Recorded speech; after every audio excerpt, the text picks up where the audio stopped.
자, 가격 형성 과정을 보고 있는데요. 제가 누차 강조했지만 크게 두 가지가 매우 중요합니다. 첫 번째는 지역 분석과 결과 분석이고요. 두 번째는 가격 지원칙입니다. 자, 지금 가격 지원칙 13개 원칙을 보고 있는데요. 그러면 여러분들이 기출표를 보시면서 정말로 얼마나 조치가 많이 되고 있는지 한번 더 확인해 봐요. 자, 그러면 1월달 내어드렸던 요 기출표 있죠? 기출표. 기출표를 보시면 뒷페이지 보게 되면, 자, 뒷페이지에 제3편 감정평가론이 나옵니다. 그러면, 목차 2번 보게 되면 부동산 가격 이론이 있죠? 출제가 많이 되고 있잖아요. 자, 여기서 5번째 줄을 보게 되면 5번째 줄. 자, 까만 세모 지역 분석 6번 나왔죠. 다음에 지역 분석의 대상지 가게 되면 인근, 유사, 동수 17대 한 번 나왔고요. 인근 지역 7회, 10회 두 번 나왔고, 동일소건 1회, 5회 두 번 나왔고, 또 동일소건 판정 4회, 9회 두 번 나왔고, 결과 분석 약하죠? 한 번 나왔네요. 다음에 지역 분석과 결과 분석의 관계 기억나시죠? 지역 분석은 전체 분석이고 선행 분석이다. 결과 분석은 부분석이고 후행 분석이다. 지역 분석은 표사를 판정하고 결과 분석은 최사를 판정하고요. 지역 분석은 가격 수준을 구하게 되고 결과 분석은 가격 구하더라. 이 관계가 엄청 많았잖아요. 2회, 11, 12, 13, 14, 15, 21, 27, 30, 32 얼마나 많이 나왔으니까 무려 10번 나왔다. 이어서 까만 세모 가격 전칙 종합 문제 하게 되면요. 이것을 바로 다시 말하면 1번, 2번, 3번, 4번, 5번 이렇게 종합 문제가 굉장히 많이 나왔죠. 무려 10번 나왔고요. 10번 나왔습니다. 다음에 대체원칙. 자, 대체원칙이 2회, 10회, 16개 3번 나왔고, 자, 교정의 원칙이 20회 때 한 문제 나왔고, 적합원칙이 있죠. 적합원칙이 3회, 18회. 개의원칙이 자, 언제 개의원칙이 9회 때 나왔고요. 다음에 최사원칙이 많이 나왔네요. 무려 8번 나왔고, 수익 배분원칙이 한 번 나왔고, 개의원칙이 한 번 나왔고요. 엄청 나왔잖아요. 그러니까 이것만 보더라도 항상 가격 형성 과정은 지역 결과 분석이나 지원칙에서 한 문제는 거의 나온다고 보세요. 경우에 따라서는 두 문제도 가능합니다. 한 문제는 거의 나온다고 보세요. 자, 지금 지원칙을 계속 보도록 하겠습니다. 자, 그러면 토대 원칙이 시간 법칙이다. 변동과 예측은 지난 시간 봤고요. 이제 내부 원칙. 자, 내부가 뭐냐? 내부. 내부는요, 이거잖아요. 자, 우리 학원 건물이 고층 건물이죠. 10층입니다. 주안역 앞에 10층 빌딩입니다. 이 10층 빌딩에서 3층이 전부 다 저희 학원이죠. 그럼 이제 자, 이 건물 전체 있죠. 얘가 뭐지? 바로 내부. 건물 자체를 말합니다. 그래서 내부 원칙은 건물 자체를 말하니까 얘는 바로 뭘 말하죠? 개별 분석입니다. 개별 분석. 개별 분석이 되고. 따라서 건물 자체 내부와 관계된 원칙이 바로 형수배기 4가지가 있대요. 형수배기. 다음에 외부 원칙은 뭐냐? 건물 빼고 외부 환경. 건너편에 주안역이 있죠. 주변에 이제 목자 골목이 많잖아요. 이 전체 외부 환경. 얘가 바로 외부 원칙이고요. 그럼 외부 환경은 뭘 말하지? 지역을 말합니까? 얘는 바로 지역 분석입니다.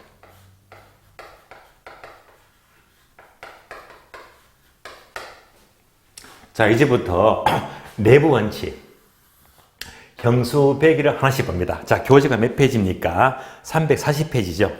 자, 동그라미 2번. 내부 측면 원칙은, 자, 기역, 니은, 디귿, 리을 4가지가 뭐지? 형수배기 4가지를 가리킵니다. 그러면 첫 번째, 균형의 원칙입니다. 자, 균형의 원칙. 균형의 원칙이 뭘까요? 건물 자체 내부니까 한마디로 내부 균형이다. 내부 균형. 내부 균형입니다.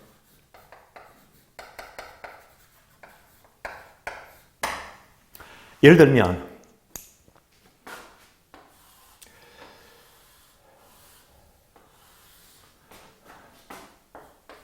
모텔이 있어요.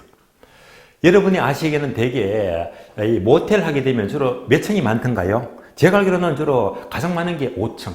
모텔은 주로 몇 층이더라? 5층. 5층 모텔입니다. 모텔 가보시면 아시겠지만은요, 모텔은 5층 모텔이면 반드시 뭐가 있죠? 요거 엘리베이터입니다. 근데 모텔에 엘리베이터 들어가면요, 깔끔해요. 그리고 이제 향기도 좋잖아요. 예. 기분이 좋습니다. 자, 결론. 5층 모텔에 엘리베이터가 있다. 깨끗한 엘리베이터 있대요. 얘가 뭐죠? 균형이 맞잖아요. 거꾸로 5층 모텔에 엘리베이터가 없대요. 그럼 모텔 망하는 거지. 따라서 엘리베이터가 없다면 균형에 안 맞게 말입니다. 따라서 균형이 안 맞으면 모텔 가치가 뚝 떨어지죠. 가치가 뚝 떨어진다. 이것을 가리켜서 기능적 감가라고 불러요. 중요합니다. 따라서 균형의 원칙에 어긋나게 되면 기능적 감가가 생깁니다. 이런 분석은 무슨 분석이라고 했다? 개별 분석입니다.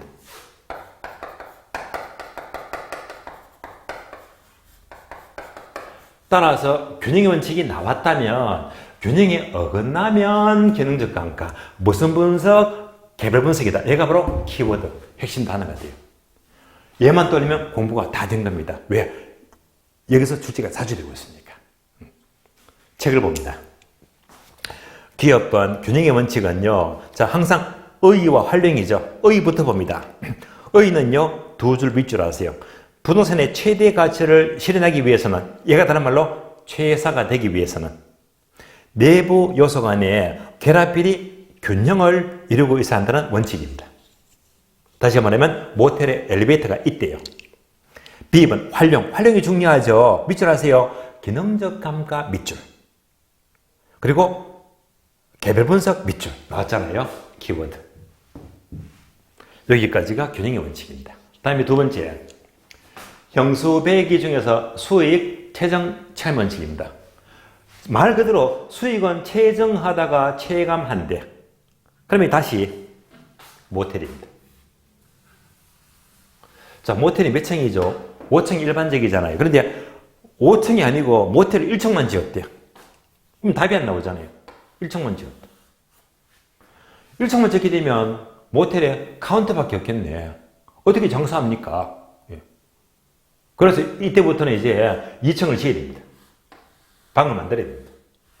2층을 지으니까 방이 모자라잖아요. 손님은 계속 들어오잖아요. 그러니까 수익은 최정합니다. 방이 모자라. 수익이 최정하니까 3층 짓자. 3층에도 손님이 계속 모이들잖아요. 방이 모자랍니다. 그럼 또 4층 짓자. 4층도 여전히 방이 부족해요. 수익은 최정합니다. 5층을 짓자. 좋습니다. 왜? 수익이 최정하니까. 5층까지는 좋아요. 좋아요. 이제 6층을 지으니까 방이 공실이 생겨. 무슨 말이죠? 방이 안 나가. 수익은 체감합니다. 7층은 더 말할 여지가 없겠네요. 7층도 뭐지? 네. 수익이 손님이 없다. 수익은 체감합니다. 얘가 뭐죠?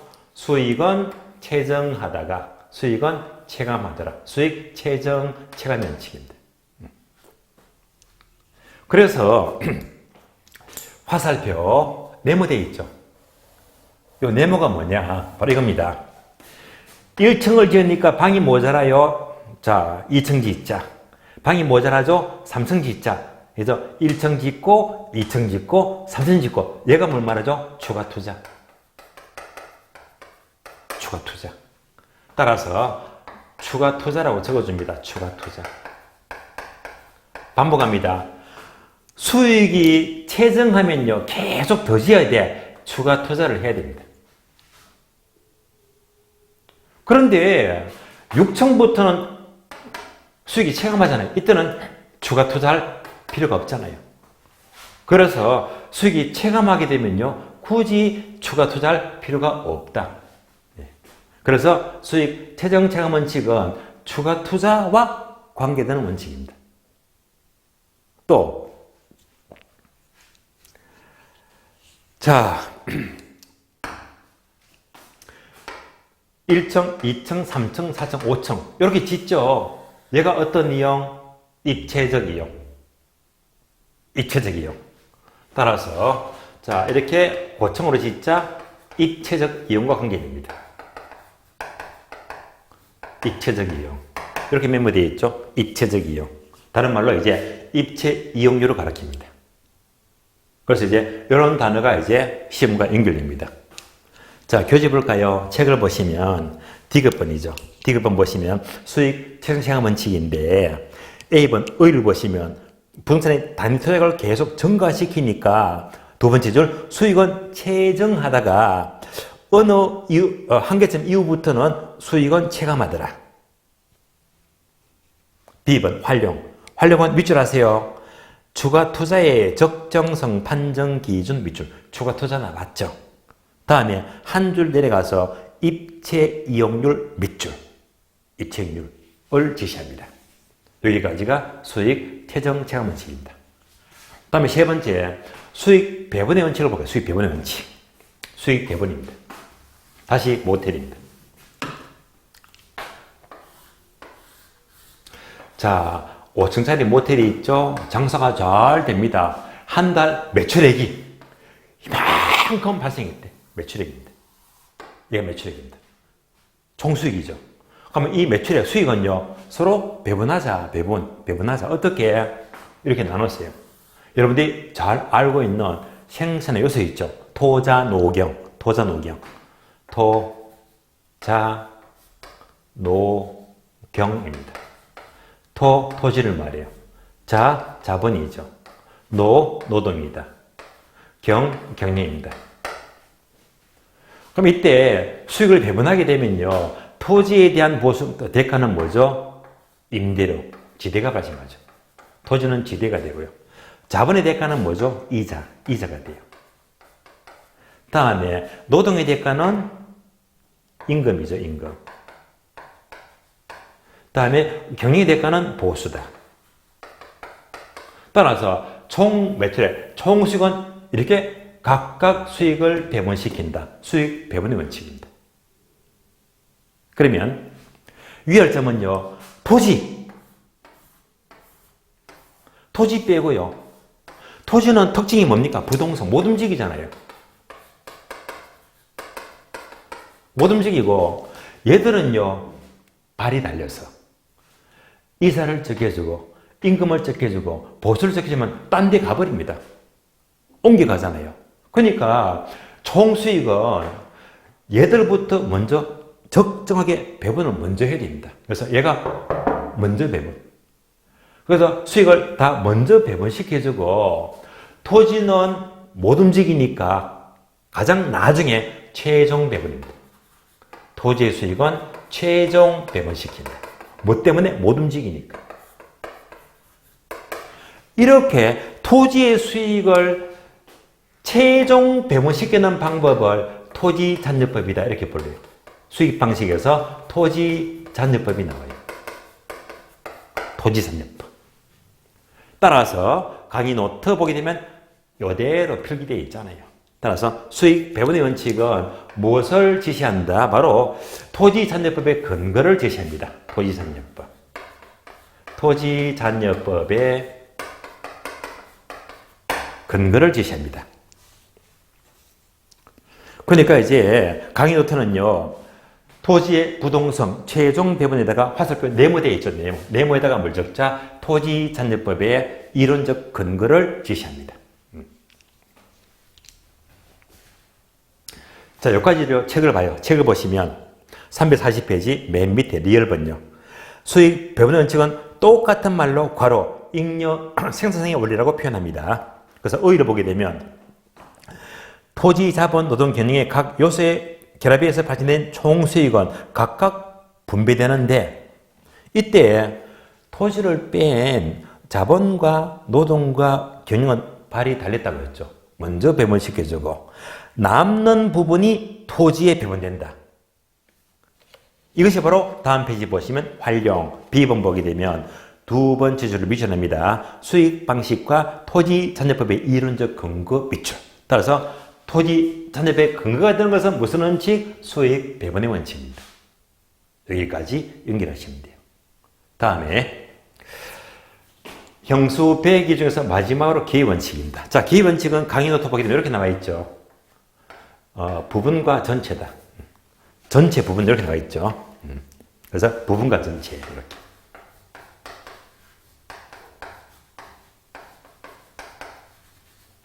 얘가 뭐냐면요. 예를 들어 봅니다.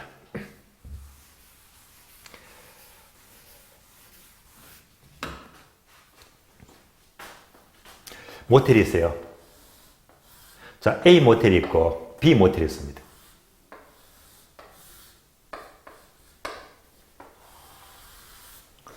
둘 다 5층, 5층이고요. 구조가 비슷하대. 거의 비슷합니다. 딱 하나만 달라. 뭐가 다르지? A 모텔은요, 주차장이 아주 협소해요. B 모텔은 주차장 큽니다. 이따만큼 커요. 얘만 달라요, 주차장. 그러니까 거의 비슷한 모텔인데 주차장만 달라. A 모텔은 차를 2대밖에 못 대. B 모텔은요, 차를 20대나 된다. 답이 나왔잖아요. 그러면 A 모텔은요, 거의 망하는 수준이지. 주차장이 너무 없다 보니까 수익은 뚝 떨어집니다. B 모텔은 대박이죠. 차를 마음대로 되잖아요. 수익은 엄청 좋아집니다.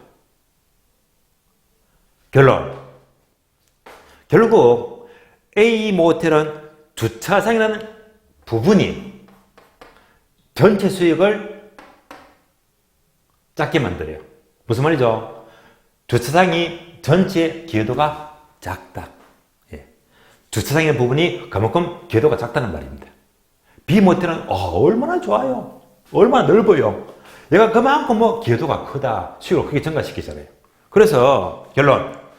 주차장이라는 부분이 전체 얼마만큼 수익에 기여하느냐.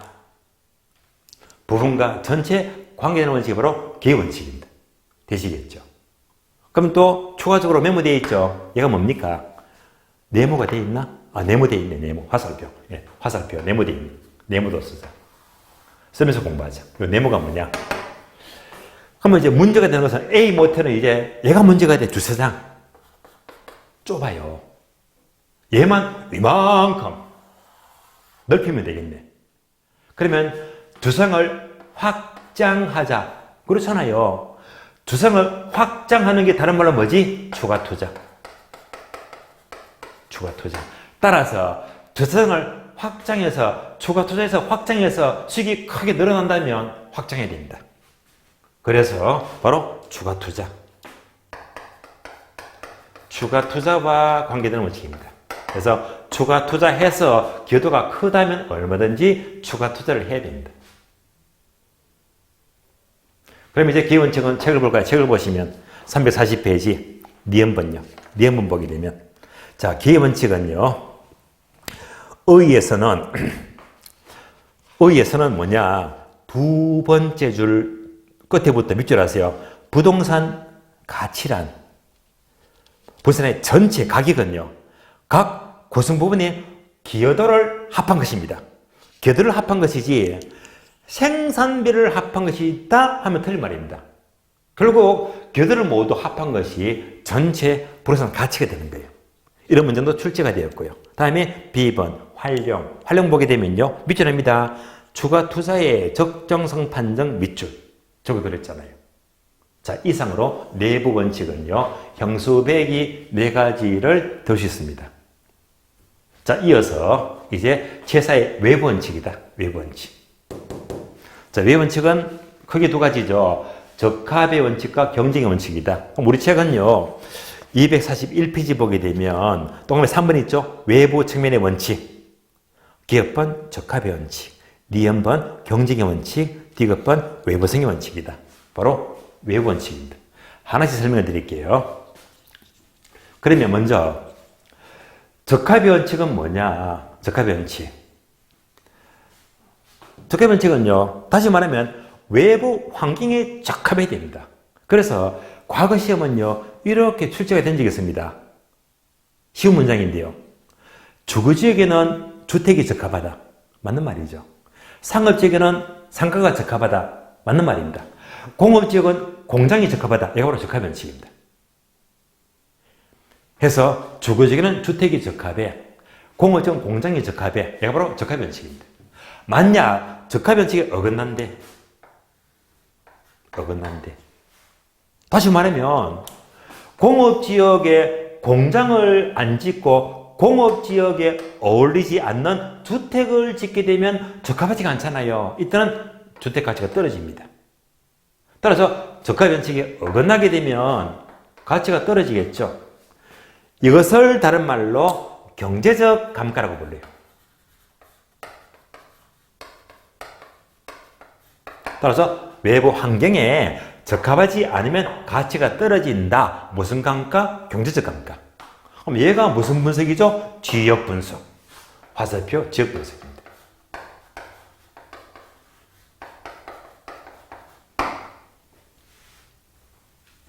그래서 적합변칙이 나왔다면 항상 뭘 떠올려? 적합하지 않는다면 경제적 감가, 지역 분석, 얘가 키워드입니다.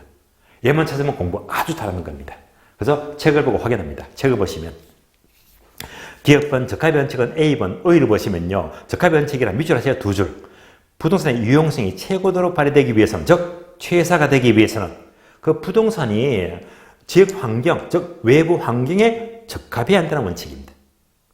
B번요. 활용. 자, 활용 보시면 두 번째 줄 끝에 보니까 밑줄 하세요. 경제적 감가 밑줄 나왔죠? 경제적 감가. 그럼 얘가 빠졌네. 해서 경제적 감가 밑에다가 하나 적어줘요. 어떻게? 지역 분석 적어주고. 지역 분석.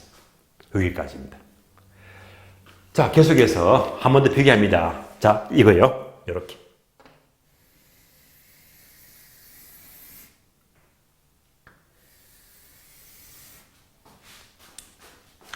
얘랑 얘는요. 굉장히 중요합니다. 빈출. 확인해 볼까요? 균형의 원칙에 어긋나면 기능적 감가. 무슨 분석? 개별 분석입니다. 적합의 원칙에 어긋나면 무슨 감가? 경제적 감가. 무슨 분석? 지역 분석입니다. 그래서 이 단어를요. 마구마구 바꿀 수 있거든요.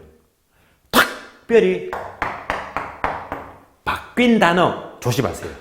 다시 말하면 기능적 감가의 근거 원칙은 적합의 원칙 바뀌었잖아. 틀린 말입니다. 균형의 원칙은 지역 분석이다. 바뀌었잖아. 틀린 말입니다. 그래서 얘가요 굉장히 출제가 잘 되고 있거든요. 그래서 요 내용이 이제 확인합니다. 확인하면 자 지역 분석과 결 분석인데요. 그러면 잠시 책을 보고 확인해 볼까요? 책을 보고. 자 책은요 지난 시간 제가 밑줄을 끄더라고 메모했는데 몇 페이지를 보는가 하면요. 349페이지 보세요. 349페이지. 자, 349페이지 보시면 표가 나오죠. 지역 분석, 결분석 표가 나오잖아. 이거 중요하다고 했잖아요. 그래서 표를 보시면서 6번째 칸 보게 되면 자, 나와 있죠. 지역 분석은 적합변칙과 경제감가 나왔죠. 지역 분석은 적합변칙과 경제감가 나왔지. 다음에 오른쪽 개별 분석은 균형의 원칙과 기능적 감가 나왔죠? 개별 분석은 균형의 원칙과 기능적 감가 나왔잖아요. 그래서 이 내용들이 아주 중요한 단어입니다. 자, 이어서 경쟁의 원칙입니다. 경쟁의 원칙 네모되어 있죠? 키워드 얘만 떠올리시면 돼요. 책을 봅니다. 경쟁의 원칙. 341페이지 미연번 보시면 경쟁의 원칙이 있죠. A번 의를 보시면 자 부동산은 경쟁에서 결정이 되는데 밑줄 하세요. 초과인은 경쟁을 불러일으킵니다.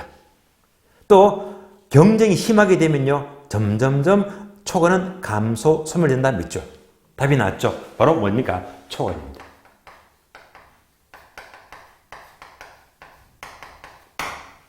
따라서 초과인이 생기니까 전부 다 뛰어들죠.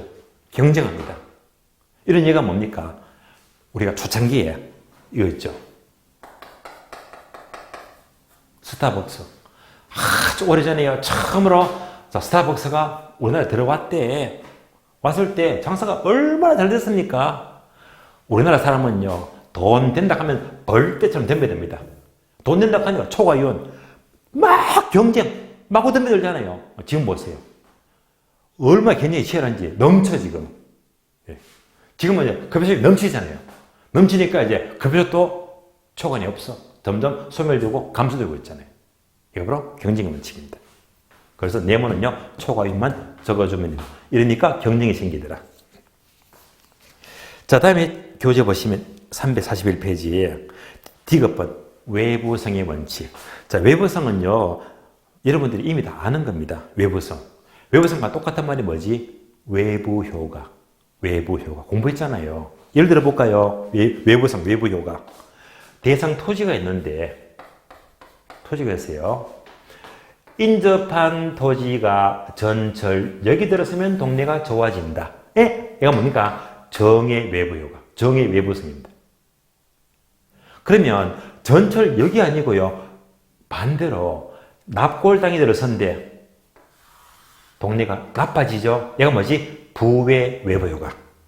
그래서 외부성, 외부 효과는요. 정의 외부성, 부외 외부성. 얘가 모두가 외부 관련 원칙입니다. 여기까지 보시면 돼요. 자, 다음 페이지 넘어갑니다. 다음 페이지 보게 되면 동그라미 4번요. 채사 원칙과 간접적으로 관련된 원칙. 얘가 바로 이겁니다. 가장 거리가 먼 원칙. 간접 원칙. 가장 거리가 먼 원칙입니다. 자, 두 개가 있죠. 수요 공급 원칙과 대치 원칙인데요. 그러면 수요 공급 원칙은 별로 공부할 게 없어.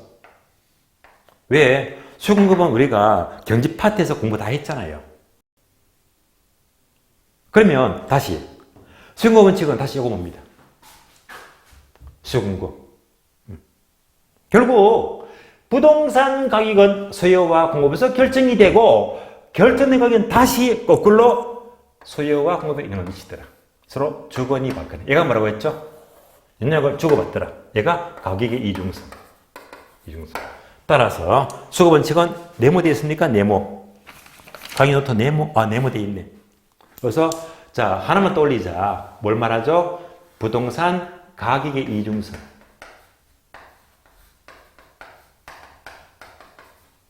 가격의 이중성에 근거되는 원칙은 수요 공급 원칙입니다. 얘만 떠올리시면 돼요. 딴 거 다 필요 없습니다. 가격의 이중성. 책을 보세요. 자, 책을 보시면 342페이지에 자, 니은번 있죠. 수요 공급 원칙은 자, 어휘는 패스, 니은 비번 활용. 자, 활용 보게 되면 두 번째 줄 끝에 보니까 가격의 이중성에 대한 근거 밑줄. 가격의 이중성 근거 수요 공급 원칙입니다. 얘만 떠올리시고. 다음에 대치 원칙이 있죠. 또 네만 개 나옵니다. 대치 원칙은요, 그냥 책을 봐요, 책을 봅니다. 책을 보시면요, 기억번 있죠. 기억번 보게 되면 어휘와 활용이 나오죠. 둘 다리입니다. 대치 원칙의 어휘를 보시면요, 두 번째 줄 끝에 보시면 밑줄 하세요. 자, 효용이 동일하면 둘 중에서 누구나 가격이 싼 쪽을 선택합니다. 또 두 개 물건이 가격이 동일하면요, 둘 중에서 효용이 큰 쪽을 선택합니다. 선택 동그라미. 예를 들어 볼까요? 자, 두 개 물건이 있습니다. 제가 이렇게 분필을 두 개 들었습니다. 두 개. 자, 제가 죄송합니다. 이거를 조금 찡그렸는데요.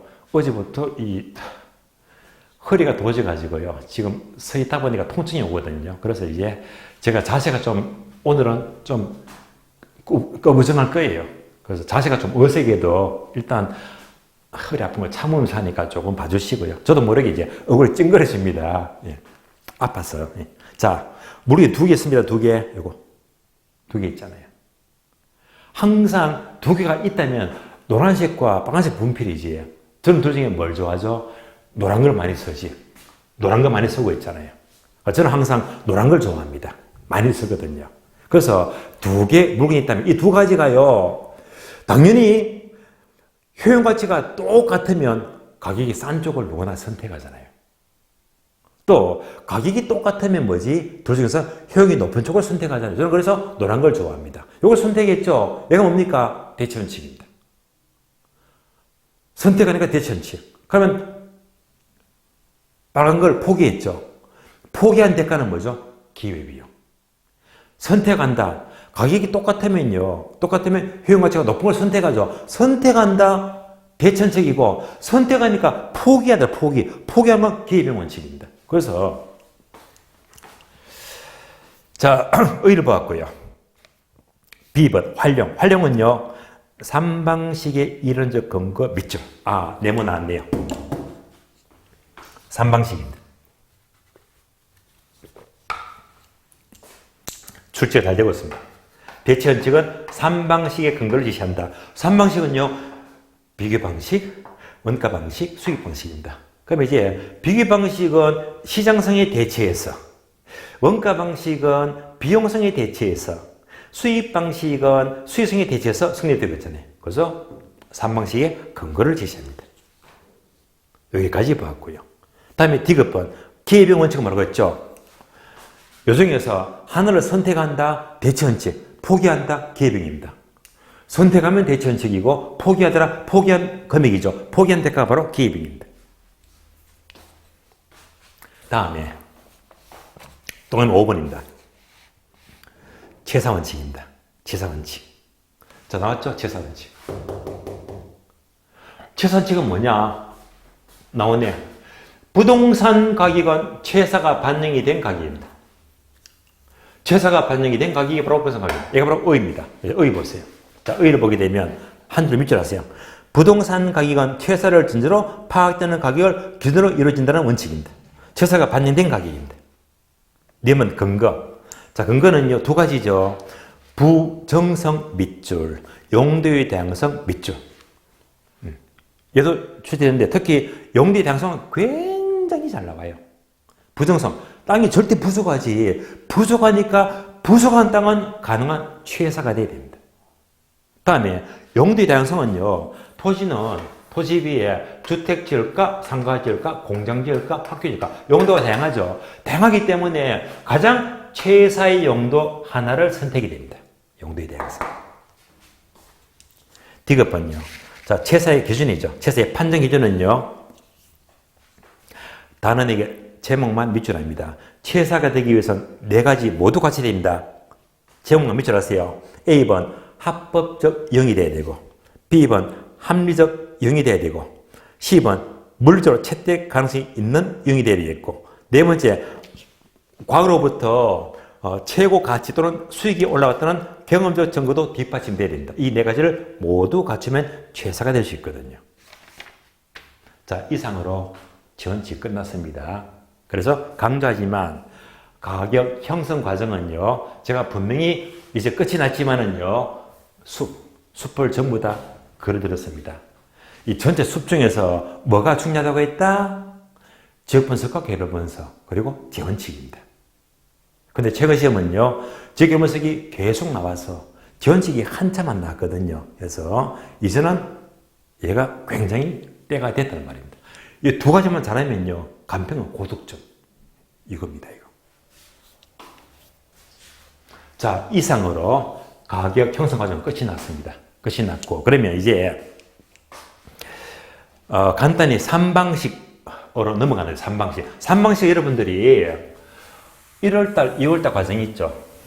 마지막 8주 4시간. 그거 참고하세요. 예. 그래서 3방식은요, 1, 2월 과정에서 이 4시간 동안 설명을 다 드렸거든요. 그 과정을 한 번 더 여러분들이, 혹시 3월달부터 공부하신 분들은 강의를 못 들었잖아요. 그래서 못 들으신 분들은 반드시 1, 2월 과정에 마지막 8주차 수업을 꼭 듣도록 하세요. 그래서 한 가지만 제가 보충해 드립니다. 1일 강의에서 조금 보충할 부분. 걔가 뭐냐면요, 바로 수익 방식인데요. 우리 기본서를 보시면, 자, 기본서 376페이지입니다. 376페이지. 바로 수익 환원법입니다.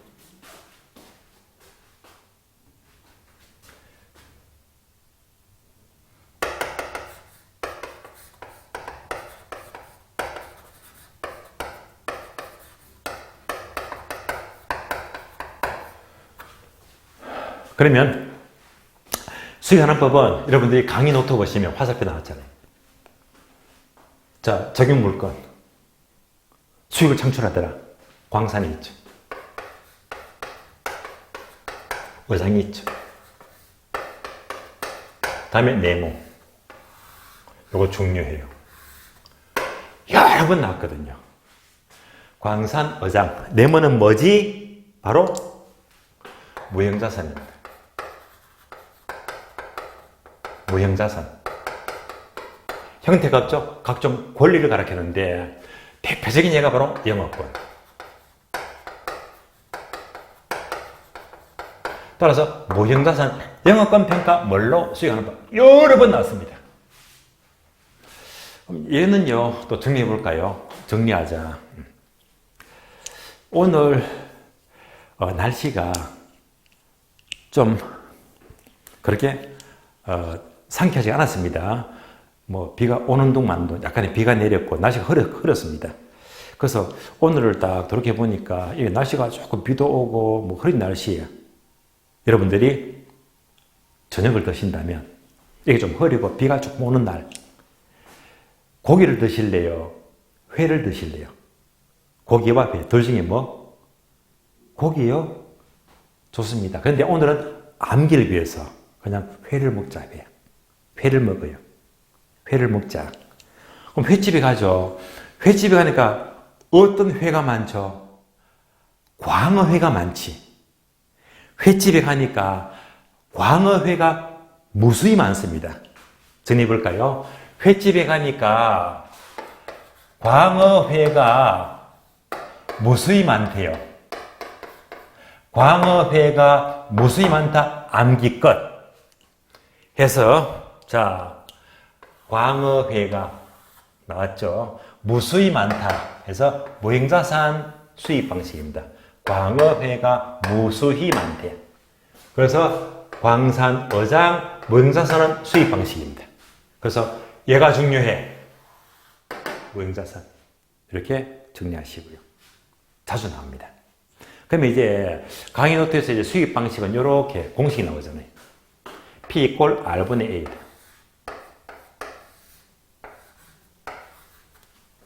공식입니다. 이것도요, 제가 1월달 설명을 다 해드렸는데 한 번 더 빨리 확인해 본다면 A는 순수익입니다. 다음에 R은요, 환원율입니다.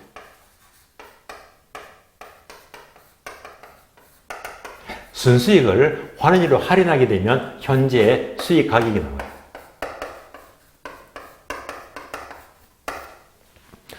여기서 두 가지가 매우 중요하다. 두 가지가.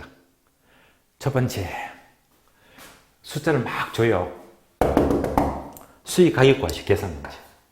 엄청 많습니다. 다음에 환원율입니다.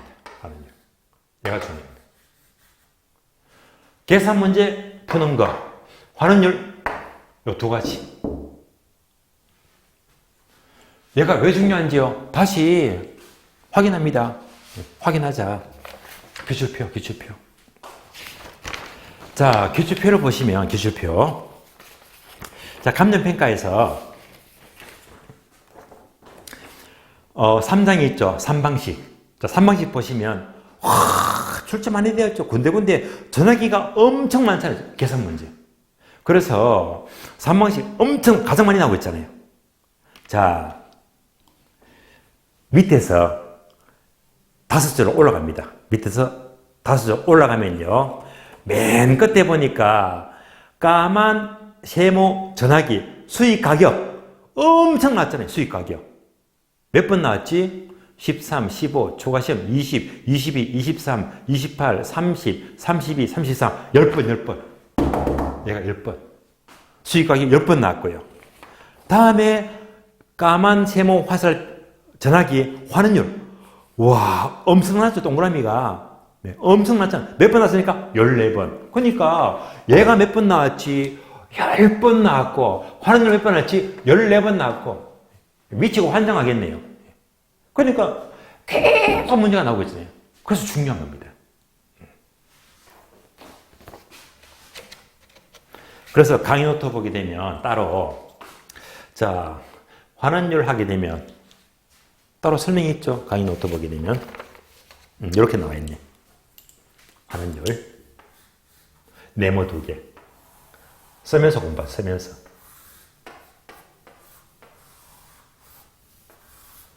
쓰면서 공부하자. 자, 네모가 뭐냐. 얘는요, 자본 수익률입니다.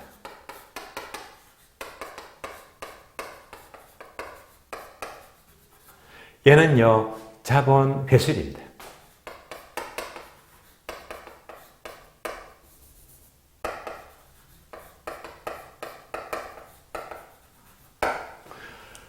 두 단어 기억하시고, 또 유의할 점은요, 자본 수익률을 똑같은 말로 할인율이다. 할인율이다. 다음에 자본 회수율은 상각률이다. 같은 표현인데, 같은 표현. 근데 우리 출제원들은요, 장난 희한하게 칩니다. 요거 빈 네모 해놓고, 여기 들어간 말은 자본 수익률인데, 지분 수익률 비슷하지? 틀린 말입니다. 자본 수익률입니다. 또, 우리 시험 기출문제 분석하면요, 이런 표현이 많이 나옵니다. 이렇게. 요거. 이렇게 가세요. 환원율은 무엇 더하기 무엇이다? 할인율 플러스 자본 회수율. 할인율 플러스 자본 회수율입니다. 이렇게 잘 묻습니다. 정말로 이렇게 묻는지 확인해 볼까요? 문제 확인, 문제 확인. 그러면 오늘 자료 중에서요. 자, 기출문제 확인학습. 기출문제 확인합니다. 기출문제 지문 보시면요. 14번. 14번요. 자, 14번이 계산 문제죠. 맨 끝에 언제 나왔다? 13회 때. 계산 문제 봅니다. 문제 볼게요. 연간 예상 총 수익이 100만원. 총 비용이 30만원이다. 오! 총 수익이 100만원이고, 총 비용이 30만원입니다. 30만원. 빼니까 순수익이 얼마? 70만원이죠. 그래서 순수익은 얼마? 70만원입니다. 쉽잖아요. 총수익 빼기 총비용은 순수익이다. 70만원. 계속해서 연간 할인율과 자본 회수율이 각각 나왔지. 할인율과 자본 회수율이 각각 5%와 2%래요. 할인율이 5%고요. 자본 회수율이 2%다. 보세요. 이렇게 묻잖아. 할인율과 자본 회수율입니다. 이렇게 되면 더하니까 할인율 몇 프로입니까? 7%. 다 풀었네. 따라서 7천만 원 나누기 0.07 하게 되면 수익 가격 얼마? 1,000만 원.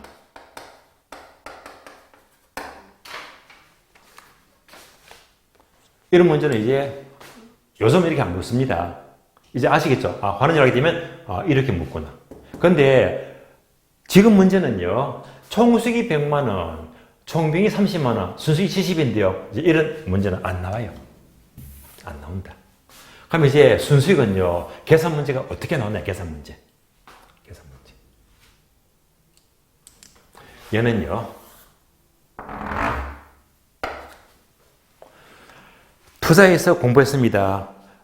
경비 빼고 빚 갚고 세금 내고 많이 들어봤죠? 거기서 나와. 어떻게? 가능조소득에서 공실과 불량부채 빼고 기타 소득도 해요. 그러면 유효 총수익이고요. 다음에 경비 빼자. 영업 경비를 빼니까 여기까지 순영업 소득, 얘가 바로 순수익입니다. 요거 순수익. 그래서 우리 계산 문제는 지금 늘 나오는 게 뭐냐? 가능이 얼마, 공실이 얼마, 기타가 얼마, 경비가 얼마. 그래서 빠르게 순수익을 구해야 됩니다. 이런 계산 문제. 이 부분을 빨리빨리 풀어야 됩니다. 빨리빨리. 그래서 이제 이런 계산 문제가 출제가 되고 있는 거예요. 계산 문제가. 자, 그래서 이제 숫자 주고 숫자 주면서 수익 가격 구하시오. 계산 문제 잘 나옵니다. 중요해요. 다음에 환원율. 자, 환원율 하게 되면 우리 교재 볼까요? 교재 보시면 377페이지. 맨 밑에 보니까 미연번 환원율 구하는 방법이 있죠. 구하는 방법.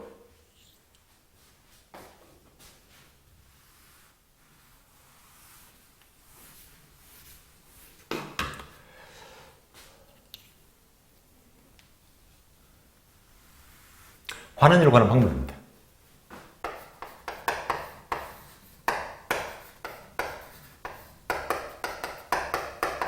그러면 얘가 책을 보니까 목차가 5개 나와요. 목차. 그래서 A번 시장추주법 시 동그라미 돼 있죠. B번요 조성법 조 동그라미 돼 있죠. C번 투자계략법 투 동그라미. 네 번째 엘루드법 L 동그라미. 다음에 5번째 부채감당법 부 동그라미 해서 암기 쉽게 들었잖아요. 지난 시간에 어떻게 시조가 12개 있다. 12개가 12죠. 그래서 시조 12, 시조 12라고 암기를 했습니다. 그래서 5가지가 있네.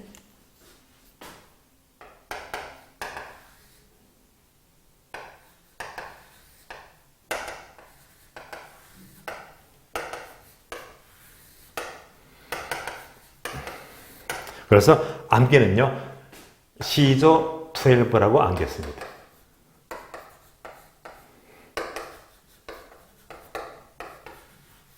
그래서 시장추출법,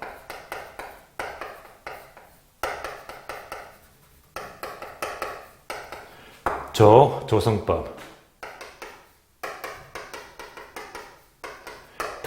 투자계략법,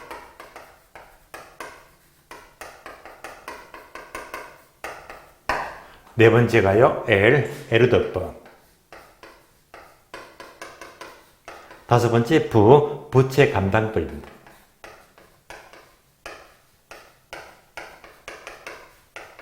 자, 시조 12. 그러니까 1월달, 2월달에는요, 요거만 암기를 시켜드렸어. 이렇게 나면요, 점수를 그냥 주는 거지. 다음 중에서 환원율 구하는 방법이 속하지 않는 것은 1번, 2번, 3번, 4번 틀린다. 분해법, 엉뚱한 거 집어넣잖아요. 이런 것들은 점수를 거둬주는 거고. 근데 이제부터 얘들이 각각 뭡니까? 이렇게 들어가면 얘가요, 심화학서 고급비료입니다. 좀 까다로울 거예요. 그래서 시조 12에 대한 상세한 내용들은요, 쉬었다가 다음 시간에 이어서 설명을 드리겠습니다.